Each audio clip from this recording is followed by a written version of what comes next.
All right, everybody, we're going to get set to begin here. A couple of reminders first before we begin. As a courtesy to your fellow media members and team participants, please make sure to silence your cell phones. Please also make sure to provide your name and media affiliation each time you do ask a question during this press conference. For those of us joining on Zoom, please make sure to use the raise hand function. And we're going to address questions here in the room first before we get to those on Zoom. And one final reminder. Recording the press conferences on cell phones or cameras is prohibited. All right, we have Alabama head coach Nate Oats and student athletes Mark Sears and Grant Nelson. We'll begin with a statement from Coach Oats, and then we'll open it up for questions first for the student athletes. Coach Oats. I mean, our guys showed some character. They've been showing some character these last 3 games. We've been questioned all year on defense, and probably rightfully so, but our defense showed up, particularly in the second half. You know, we had a game plan. You got to give North Carolina credit. I mean, they're a very good team. They've played well all year. You know, but we had a game plan. You got to give Cadeau and Trimble a lot of credit, though. We planned on leaving them open. They hit 4 threes in the first half, so we questioned whether to stay with it or not. We decided to stick with it. You know, those guys ended up not playing very many minutes, 13 between the two of them. So I think the plan was right. We just, you know, sometimes stuff doesn't go your way. You know, they didn't hit that many threes, but we just stuck with it. Our word's been next this whole tournament. Next play, next play. They hit it. I told them that's on me. Just next play, next play. We'll figure it out. We made adjustments, and these guys just kept making plays. And I almost say Sears been, he scored at least 20 points. I don't know how many straight games, or 20 out of the last 22 or something. Like, you know, late, he's been great for us. So I went to him, you know, when we were down there late, and I said, what do we got to run? He said, forget it, man. Get it to Grant. Grant's cooking. Let's go with Grant. Let's roll. And look, when you got your leading scorer and best player telling you to run plays for somebody else on the team, I think we used the word Mudita a lot that we stole from Coach Murphy with softball. That's the definition of Mudita. Like, he's vicarious joy through Grant's great game, and Grant has 24, 12, and 5. Grant showed up, and we've been in one Elite 8 in the history of Alabama basketball. This dude showed up tonight in a big way against one of the best bigs in the country. And Baycott was good. I mean, Baycott had 19, 12, and 1. Grant had 24, 12, and 5. Like, I think people question whether we're frail, soft, whatever. Grant showed we're not. Like, we can go with the big boys, and, you know, Clemson's good. Clemson beat us at our place, so we got to get locked in and figure it out. They're a really good team, so we got a short-lived celebration. I told the guys they can celebrate for about 30 minutes. As soon as the media's out of the locker room, we got to get moving on to Clemson. All right, we'll open it up for questions for the student athletes first. Let's go ahead right here, front row. Grant, Ryan Hennessy, WVTM 13 in Birmingham. What Mark did, just kind of believing in you, and I saw there was no doubt when you had the ball in your hand, the ISO. What were you feeling out there? I mean, just all the confidence in the world. These guys coming up to me, telling me great things. You know, I didn't start this tournament with the best 2 games. And then, you know, these guys just saying, like, go out there, go get a bucket, really. That gives me a lot of confidence, and I give them a lot of credit. I couldn't have done it without them. Keep it in the front row. Charlie Potter with Bama Online. For both guys, Coach Oates said this is the second ever Elite 8 for Alabama. Just what does that mean to lead this team to that point? I mean, it's very historical, but, you know, like Coach said, we can celebrate this for like 30 minutes, and after that we're on to the next opponent. Yeah. I mean, we've been working for this all season, but this wasn't our end goal. And, I mean, it's good we got here. Something like the school, like you said, we haven't done really, or one other time. So, I mean, it's great. We're going to celebrate it for a little bit, and then we're going to move on next game. Keep here in the front. Nick Kelly, Tuscaloosa News. Grant, there was a period in the second half where I think there were several possessions in a row where you were just making plays. What was behind there? What was your mindset there? I mean, like I said, coaches, players giving me confidence to go out there and kind of just, like, give me the ball and, I mean, being able to make plays on their bigs. If they shrunk in, I'd be able to kick it out. But, I mean, they play one-on-one defense. I give them a lot of credit. They played a great game. But, I mean, like I said, just giving me confidence and just using that.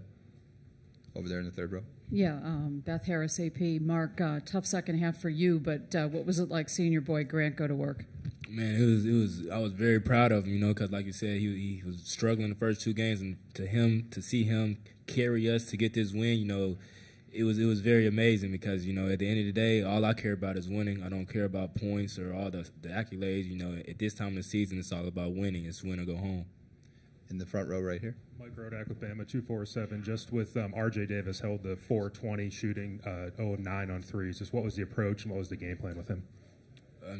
Ryland shout out to Ryland, man. He did a great job on him. We don't win this game without Ryland locking him up, and he executed the game plan. The back row. Oh, sorry. Back here. Yeah, Mark. I mean, like he said, Ryland locking in, and I think 3 got hot for a little bit. Ryland said, "I want him." He stopped making shots. So, I mean, Ryland was a big factor in this game. He deserves a lot of credit. Back row. Mark, Joe Goodman, AL.com. You guys, they had 10 threes in the first half, and y'all were still right there. What were you guys thinking at the break? Their main guys weren't going, but it was like the reserves and the role players. They had kept them in the game. And we know we were executing the game plan. We just knew we had to fix those little things. And in the second half, I felt like we fixed those little things to get this win. Fourth row. There are probably quite a few people who tune into college basketball, late in the year when March Madness begins, and probably quite a few people asking, who is Grant Nelson? Can you fill us in a little bit on life in North Dakota and how you ended up here? And I wonder, Mark, if you could share some details about I Grant don't as think well. they're asking that anymore. Maybe in the middle of the game. I don't think by now they should be asking who he is anymore. Yeah, they already know who he is now. North Dakota, how you ended up here, and Mark, you could share some stuff. Oh yeah, I'm from a small town, Devil's Lake. Shout out all those guys. But I mean, it's just a loving community. I really grew up with everything I could ask for. Playing basketball at the park every day. Had a good high school team. We didn't go very far many years, but I mean, it got me to North Dakota State, where I stayed 3 years, and then entered the portal. I like Coach Oats a little bit, so I gave Alabama a chance, and I mean, I think it's paying off. Both bad golfers trying to get better. We've golfed a little bit too. Yeah. He's trying to teach me how to drive. I'm trying. Yeah, neither one of us are very good. Hey, Mark Myers, AP Radio for Grant. We all know Carolina, the long history, tradition, winning forever. They came in the top seed, and you beat them. Tell us why we should not be surprised by what your team did tonight? Yeah, I think us scheduling our non-conference really had a big part in this. Learning from a lot of those games we played, a lot of the losses, playing some of the best bigs in the nation, whether that was Arizona or Edie at Purdue. And, just kind of being able to learn from those games and figure out a scouting report, and then coming into this one and executing it, and then just not like going away from it when they started hitting shots or stuff like that. So I think our non-conference had a big part to do with this. Any other questions for the student athletes? Go ahead in the back. Get you a mic. Mark, could you talk about Nick Pringle's toughness tonight? He was clearly labored. Wednesday, it looked like he was limping in practice, and it just kind of caught up to him, but he never stopped fighting. Oh, man, we don't win this game without Nick either. He was battling with Baycott, one of the best bigs in the country. And, Nick was going at it. They was going at it. And down the stretch when we were getting the stops, he was a very big part of that because he was very locked in, and he was getting rebounds and stops, and that really helped us get out in transition and run. Any other questions for the student athletes? All right, Mark, Grant, thank you very much.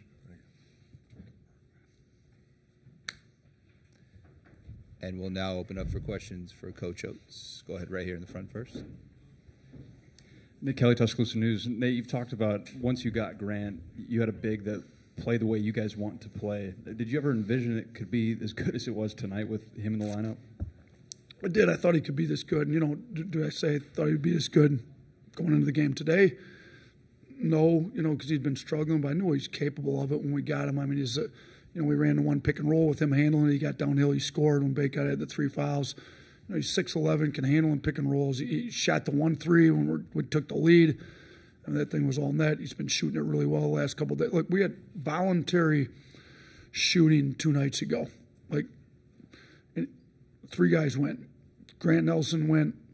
and he showed up. I mean, he was 10 of 11 at the free throw line before those last two. 2 of 2 from 3. Like, Grant Nelson deserves to play well. He works hard. He's been all about the right stuff all year. Even when he's struggled, he just stays with it. So I couldn't be happier for Grant. But did I expect 24, 12, and 5? No. Did I know? Would I said I'd been totally shocked? No, because I know he's capable of it. But, man, he showed up tonight. Right here in the front. There was a point in January where you said these are a lot of good kids and there's a lot of good personalities on the team, but maybe they weren't competitive enough or tough enough in some of the big moments. Just how did you get from point A to point B where in these big moments they obviously were very competitive? Look, we kept challenging them. We got to get more competitive in practice, challenge, like just put it there. Let's say what, leadership on the team. Nick Pringle's been great all week. All right, last 3 games, Pringle's leadership. And then tonight, I mean, he's been battling this foot injury all year. It's really flaring up, and you could tell, I mean, he just wasn't himself, but shoot, I'm looking like we were 28 points per 100 possessions better on defense with him in the game than when he wasn't. So say a lot about, like, the leadership of guys trying to get us to compete. Mark Sears has competed as hard as he's ever competed since he's been at Alabama these last 3 games. Like, when the season's on the line, we've been challenging these guys all year. They've stepped up. So I got to give these guys a lot of credit. And then, I mean, Aaron Estrada, next time we lose, it's the last game he plays. Like, he's playing like it. I thought he came out playing great. We just kind of go down the line. I mean, Jaron Stevenson didn't score it well, but he led the team in plus-minus. Like, plus the kid from Chapel Hill, it was a special game for him. He should still be in high school. Just kind of go down the list of everybody. We wouldn't be here if it wasn't for Diabate. So these guys are bringing their competitive side out at the right time. You want to be peaking in March, we're peaking in March. Keep it in front. Coach, I asked you yesterday about the 5 years that you've been here, and all you talked about was Final Four. We got to get – so you're starting to turn Elite Eight. Why not? I mean, last year everyone thought that was the team. Why not this team? We got 1 game away, and it's a really good – it's not easy. I told these guys at halftime it's not easy to win these games, to get to an Elite Eight. There's only been 1 ever in Alabama. They've had all kinds of pros, and all times are really good teams. I mean, Wimp Sanderson's one of the better coaches in his era in the country, and they were never able to make it.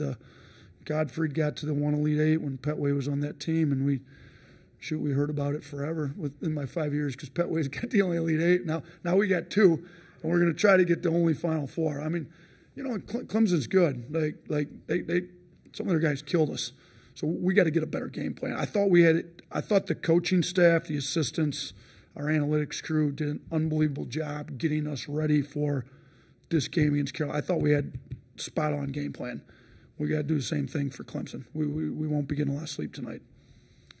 Any other questions? Go ahead here in the second row.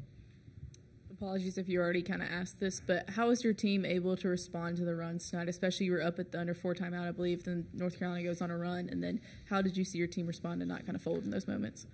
Yeah, that was a little disappointing. There was like 3 minutes and 30 seconds or whatever, 3 at the under 4 in the first half you're referring to. I think we were up 7, if I remember right, or up 1 maybe. Yeah, we were up 1, and then they went on an 8-0 run. We're down 7. I had to call a timeout. So, we gave up some runs that, we've been using the word next, where I thought maybe we didn't move to the next play as good as we could have. Well, whether it was my timeout I called or whether it was a media timeout when we were able to get them together, like I thought the energy was good. I thought Mark Sears' energy at the under 8, like, come on, we got to get this. Like, the under 8, and I don't know what the score was at the under 8 media timeout, but that timeout I thought won the game with the energy in the huddle.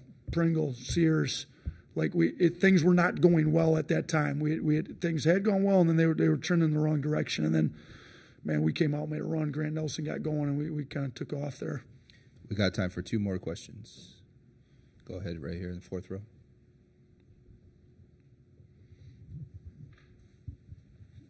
I was hoping you could talk a little bit more about this team's defense and the struggles earlier in the season. Just the fact that they delivered today. I wondered what you said at halftime and how this team sort of finally peaked in that. Yeah, listen, our defense definitely had struggles through the year. Okay, there's some guys on this team that have been trying to be great defenders all year. I think Rylan Griffin's one of them. Like, we had a scrimmage against TCU, and he wasn't very good. We challenged him. He stepped it up. He's been great. I mean, one of the best players in the country. I mean, All-American status, Player of the Year status. Like R.J. Davis went 4 at 20 and 0 for 9 from 3, and Ryland stepped up to the challenge, and he's competitive. When Cormac Ryan hit those back-to-back to whatever the threes, he said, put me on him. And he wouldn't take no for an answer. Preston had the scout finalized. Preston, just put him on Cormac. That's it. Figured out. He's going to take Cormac. We had to deviate a little bit from the game plan because the game plan we thought was working. But, Ryland's defense was great. And you look at, we really were trying to zone in and stop Baycott and Davis. Baycott ended up with 19. RJ ended up with 16. But they took 38 shots combined to get those. They were a combined 12 of 38. So while they got points, they weren't very efficient. You look at our guys, Grant Nelson scores 24 on 9 shots. Sears has been ridiculously efficient all year. He scored 18 on 14 shots. I thought our guys were able to be a little more efficient. That's why we shot 48%. They shot 39% from the field. I thought we forced them into taking tough shots, and a lot of that's guys being locked into the scouting report, guys being competitive. Ryland Griffin took it personal. Nick Pringle, Grant Nelson took Baycott. Mo Diabate came in and guarded Baycott, giving up all kinds of size. I thought he battled and fought pretty hard for us in there. We have time for one last question. Right over here. Last one. We kind of heard the players talk about, moving on to the next game already. Just how have you been able to kind of instill that attitude of raising the bar and trying to move this on to, like you said, trying to make the first Final Four in program history? That goes with the next play, next action within the play, next game. But I did tell these guys, that's great. We made a Sweet 16. We made 3 of them around here in the last 4 years. We've been 4 NCAA tournaments since I've been here. We've been in 3 Sweet 16s. We haven't really done anything yet. We beat 2 seeds that we were supposed to beat. We beat Charleston. No disrespect to Charleston. Pat does a great job. He's doing a great job at Louisville. But Charleston's got 1 NCAA tournament win in the history of their program. We beat Grand Canyon. They didn't have a tournament win until this year. Those programs had 2 combined NCAA tournament wins. We haven't done anything yet. It's great to be in the Sweet 16. Let's not take it for granted. There's only 2 SEC teams left in it. But we haven't done a thing yet. So let's not act like we've done anything yet. Now, if we can beat Carolina, now we've done something. Now we're 1 win away from a Final Four, the first one in school history. So I think these guys will be locked in. We won't get to any video with them tonight. The staff will get it all first thing in the morning. It's a quick turnaround, but we've been good on these turnarounds. I think I've got one of the best staffs in the country, and those guys will be locked in. They're working on it right now. They got out of here immediately, and we'll have a game plan together by breakfast time, and we'll put it in. I think our guys will be ready to go come Saturday. Thanks, Coach.